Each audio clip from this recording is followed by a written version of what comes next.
Imagina la escena, moto nueva, en garantía. Llevas un par de semanas notando un ruidito raro, un traqueteo metálico que antes no estaba ahí. No es una emergencia, pero tampoco te quedas tranquilo.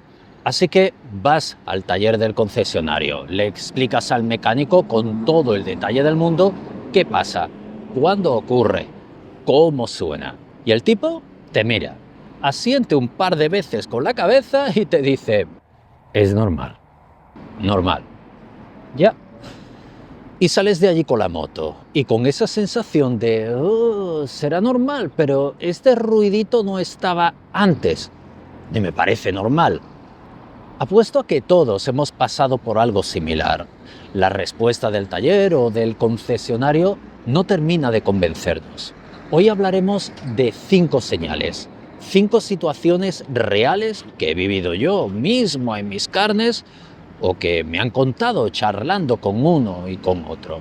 Cosas que, si las reconocéis, merece la pena que os paréis a pensar antes de firmar la entrada de la moto en el taller. Incluso te daré detalles legales para que vayas con la ley en la mano, por si las cosas se tuercen. Vamos allá. El hecho de que esté a las puertas de este concesionario no tiene nada que ver, es pura casualidad. Antes de arrancar quiero dejar algo claro. Hay talleres y mecánicos excelentes. Gente que se toma en serio su trabajo, que investiga, que es honesta. Los hay y muchos. Lo que hablaremos en el capítulo de hoy no es generalizar sobre talleres y concesionarios.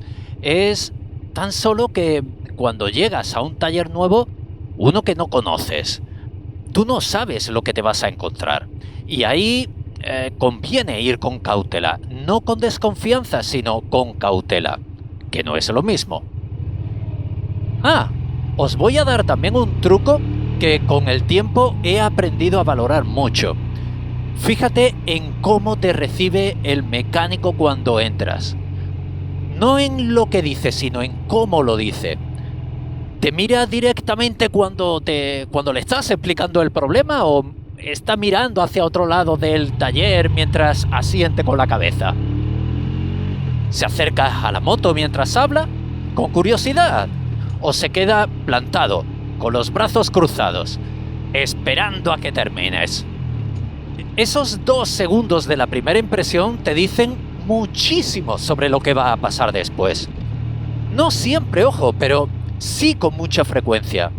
Y os lo digo porque a partir de ahora, en cada una de las 5 señales que vamos a ver, hay un componente de lenguaje corporal que delata lo que está pasando antes de lo que el mecánico te diga y abra la boca. Así que estad atentos porque esto se va a poner muy interesante.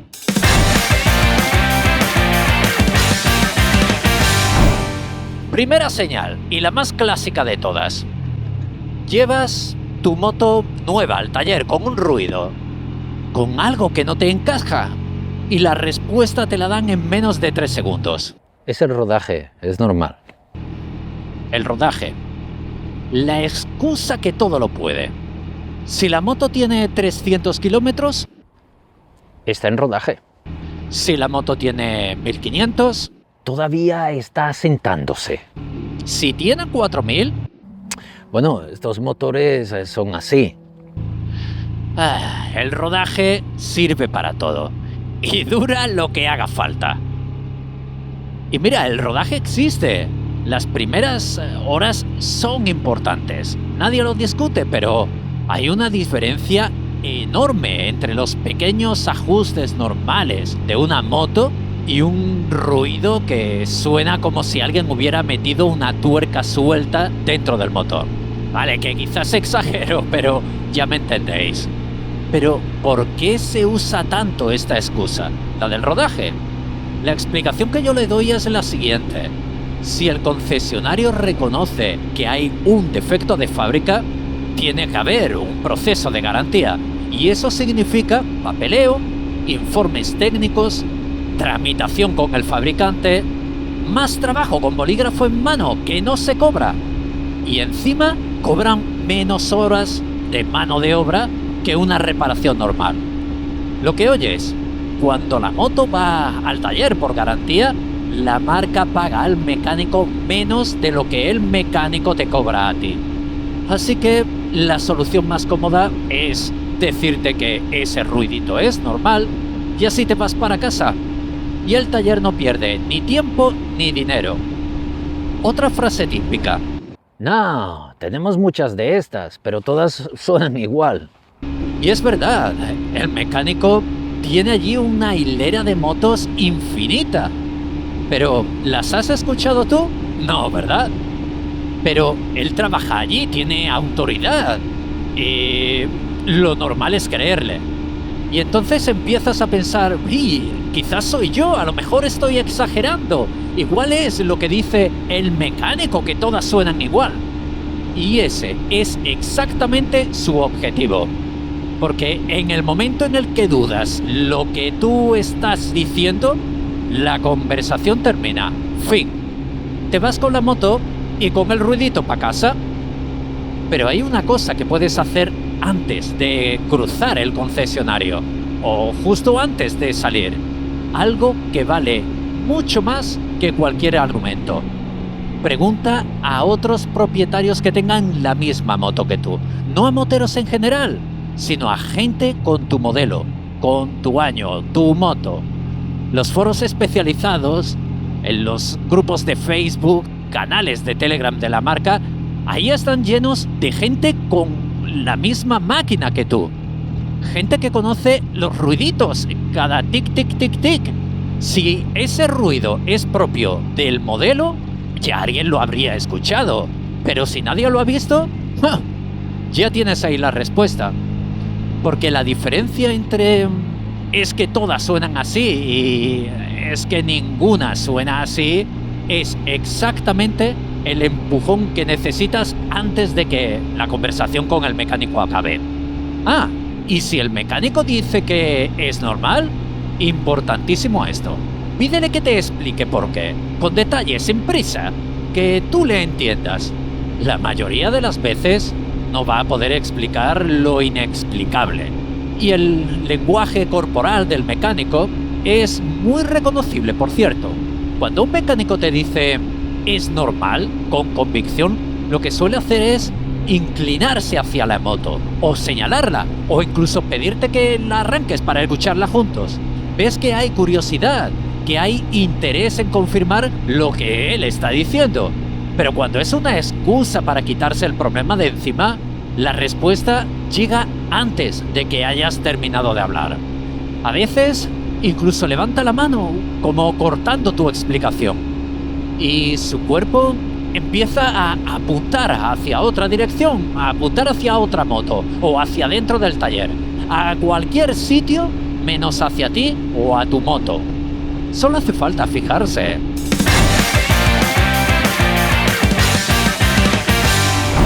Segunda señal.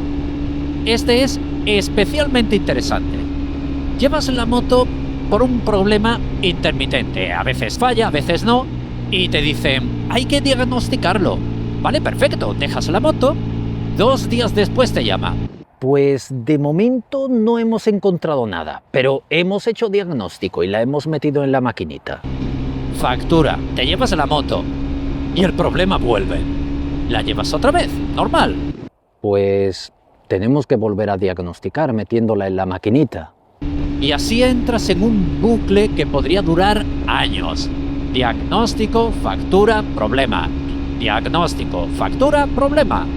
Y aquí entra un detalle importante. Los talleres tienen hoy un software de diagnóstico muy sofisticado. Ordenadores, escáneres, lectores de centralita. Y cuando te enseñan la pantalla llena de gráficas y de códigos, parece que el mecánico ha estado haciendo algo extremadamente complejo. Pero muchas veces la realidad es bastante más simple de lo que ven nuestros inexpertos ojos.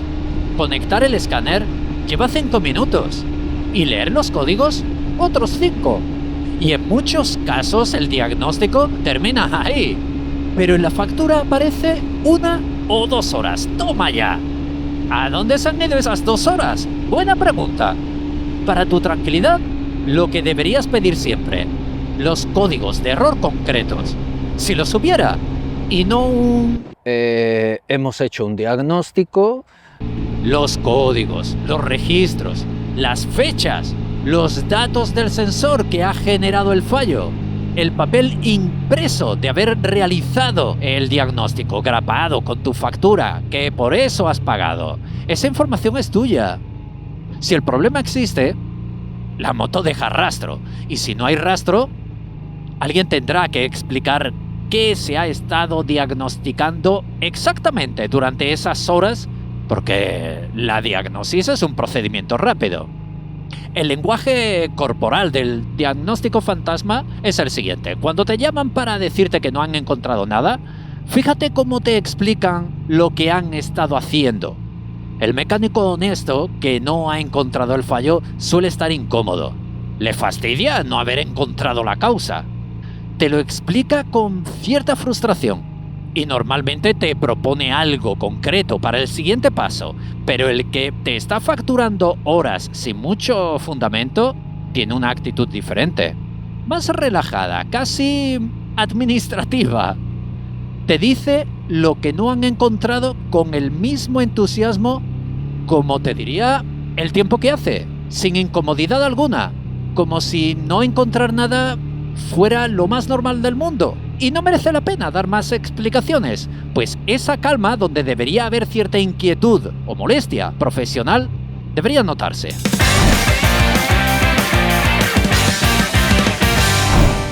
Y el siguiente punto, por aquí he pasado yo.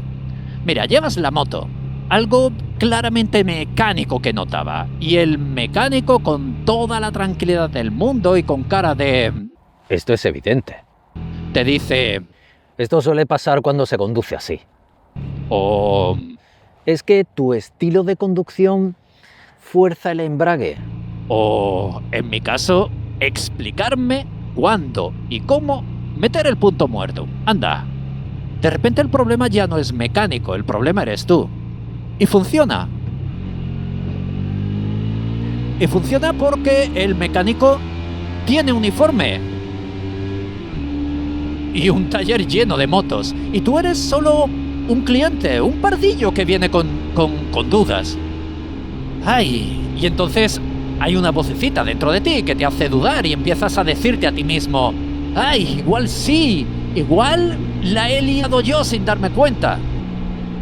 Yo piqué, ya te digo si piqué, y me di cuenta de ello cuando llegué a casa. Así que respira. Metámonos esto en la cabeza.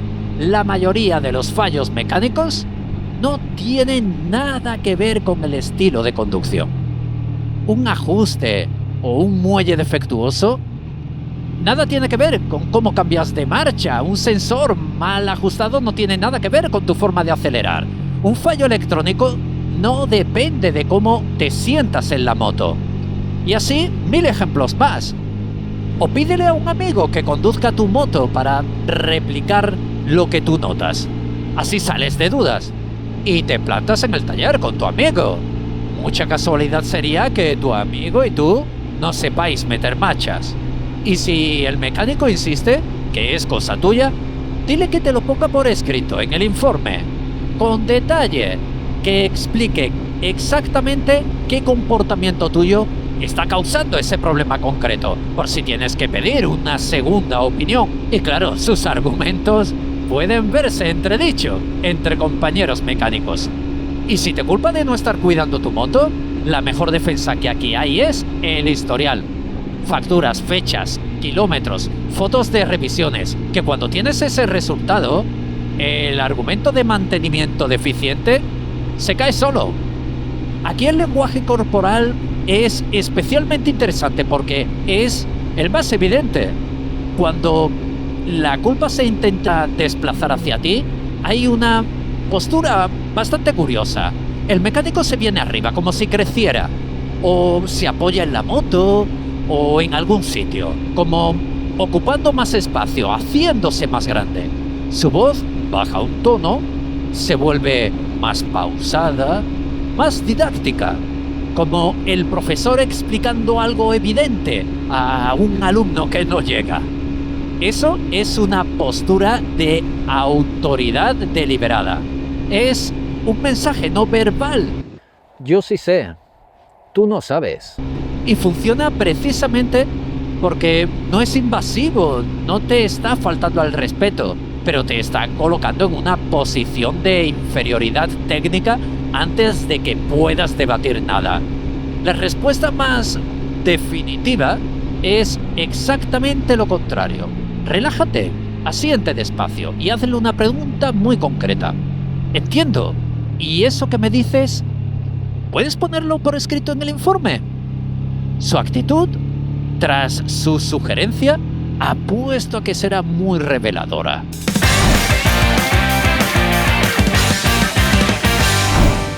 Cuarta señal, la factura que entra con un precio y sale con otro. Esta me da mucha risa. Llevas la moto a una revisión básica, aceite, bujías, filtros, nada más. Te dan un presupuesto, aceptas, dices que sí, vuelves a recogerla y la factura es un 20, un 30% más caro. ¿Qué ha pasado? Pues que han aparecido cosas. Materiales de taller de uso general, tiempo de ajuste adicional, comprobación de claxon, luces intermitentes, niveles. Pero en la factura aparecerá todo con nombres muy técnicos y muy serios. Y aquí hay un detalle que muy poca gente conoce y que lo explica todo. Los fabricantes tienen lo que se llama un flat rate, como un manual de tiempos estándar donde viene especificado exactamente cuánto debería tardar cada operación. Cambiar filtro de aceite, tantos minutos. Sustituir una pastilla de freno, tanto tiempo. Ajustar la tensión de la cadena, tanto. Todo medido, todo calculado. La cuestión es que ese manual mide el tiempo real de trabajo con las manos en la moto. No cuenta el rato en el elevador, no cuenta los tiempos muertos entre tarea y tarea, no cuenta los tiempos en los que el mecánico atiende en el mostrador a otros clientes.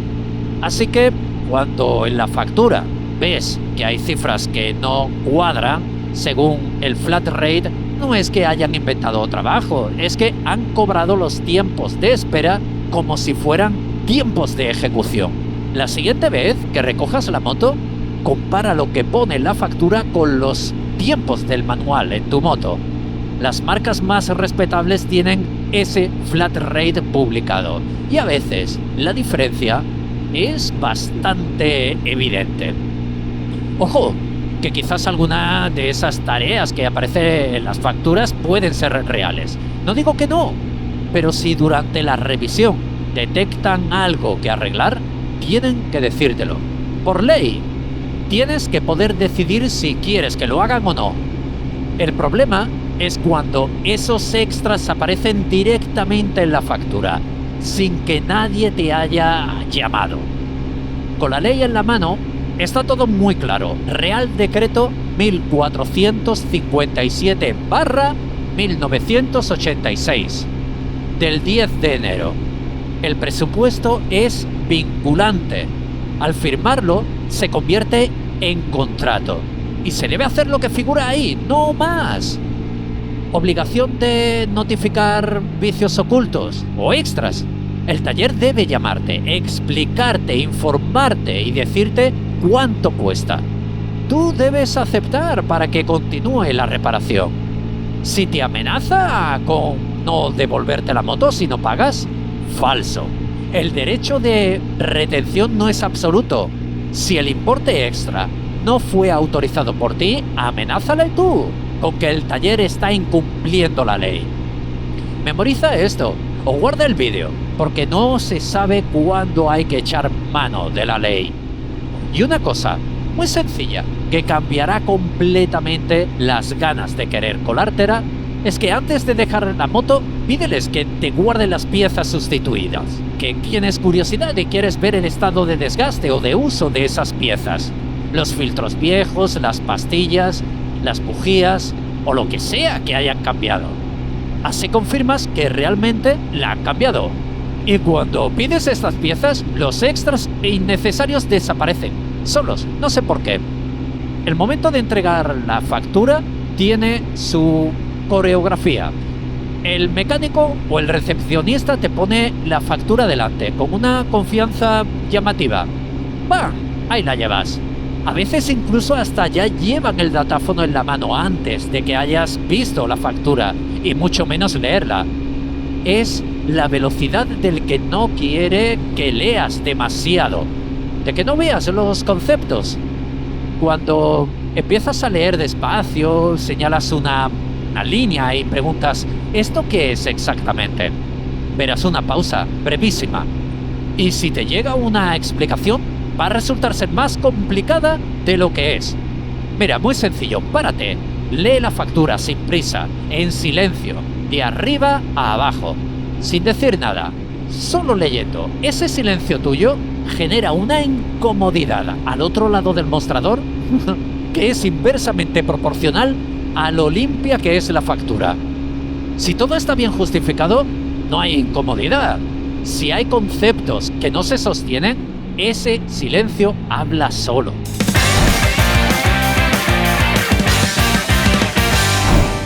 Y llegamos a la quinta, que en realidad no es una señal en sí, es todo lo contrario. Es la señal de que con un poco de información todo esto cambia por completo.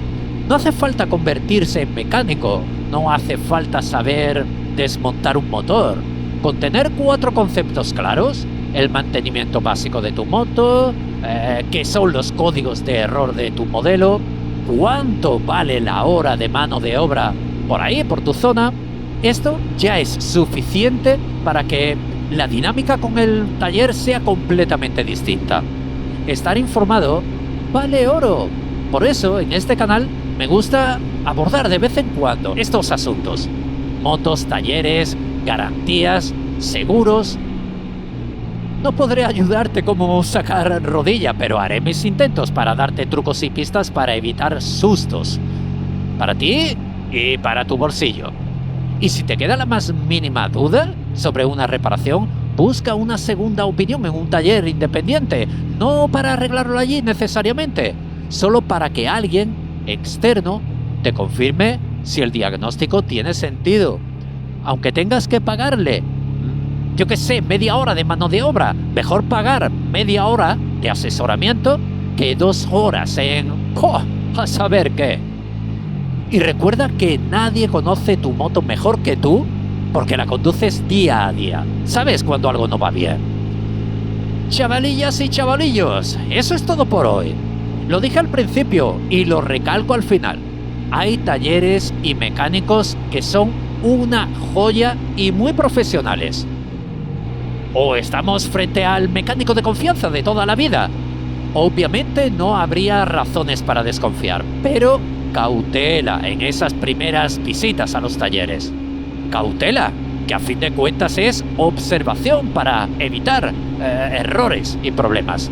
Que no es para ponernos paranoicos ni para ir a por el mecánico con un bate en la mano, sino para ir al taller con criterio, con información y con la tranquilidad de saber de qué tenemos derecho a pedir. Bueno, y si quieres, puedes contarnos alguna experiencia por si te han querido liar en el taller, porque me da la sensación de que en los comentarios de hoy va a haber historias muy buenas. Diagnósticos fantasmas, una avería que no era vuestra, factura que nadie sabía explicar. Bueno, pues abierto están los comentarios. Y si crees que este capítulo pudiera ser de utilidad a alguien, compártelo. Es una manera de ayudar. Recordad que dentro de 7 días nos volveremos a ver. Disfrutad mucho de cada momento con vuestras motos y hasta la semana que viene. ¡Adiós!